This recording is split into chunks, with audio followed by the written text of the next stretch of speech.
Howdy! This is Pastor Tiffany, and I'm coming to you with our daily check-in.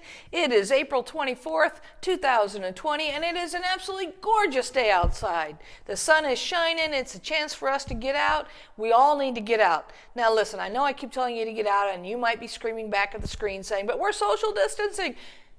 You can get out and sit on your front step. If you don't have a yard, you can at least go sit on the front step. If you are not able to move very well, you can at least get to a window and look out. But if you can get out, get out. Why? Why do I say this every day? Because when you get out, you breathe the fresh air. You see the beauty of God's creation. You hear the birds singing. It rejuvenates you, and the four walls don't feel like they're closing in on you, and it helps to keep us from becoming depressed. So get out if you can, in any way possible, for even just a small amount of time as you possibly can. All right, turning to our trivia now. The question for yesterday was, who is the youngest of Jesse's sons?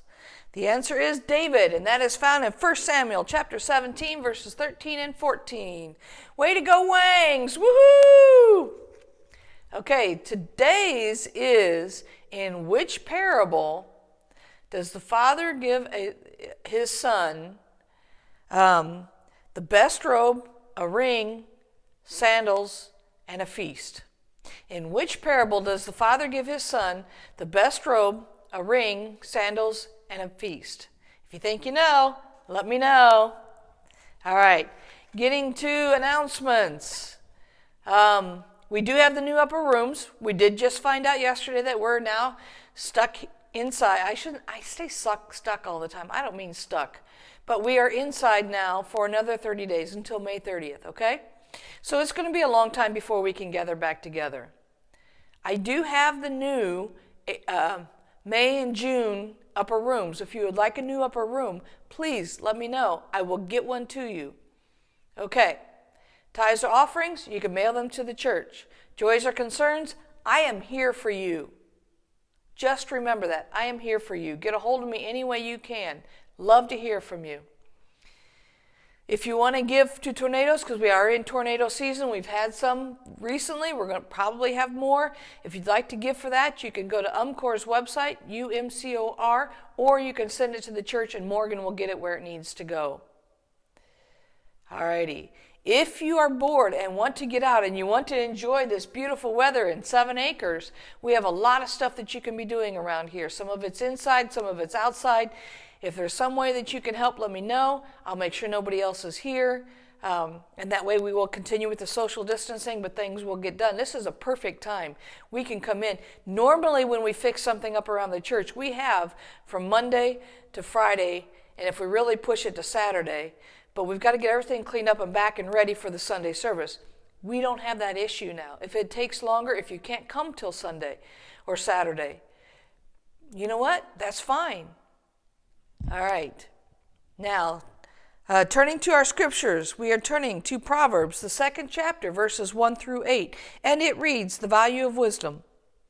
My child, if you accept my words and treasure up my commandments within you, making your ear attentive to wisdom and inclining your heart to understanding, if you indeed cry out for insight and raise your voice for understanding, if you seek it like silver and search for it as for hidden treasures, then you will understand the fear of the Lord and find the knowledge of God.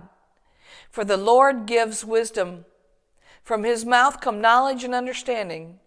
He stores up sound wisdom for the upright. He is a shield to those who walk blamelessly, guarding the paths of justice and preserving the way of his faithful ones. All righty, that is the reading. What is it saying to us? First and foremost, it says, accept my words and treasure up my commandments within you.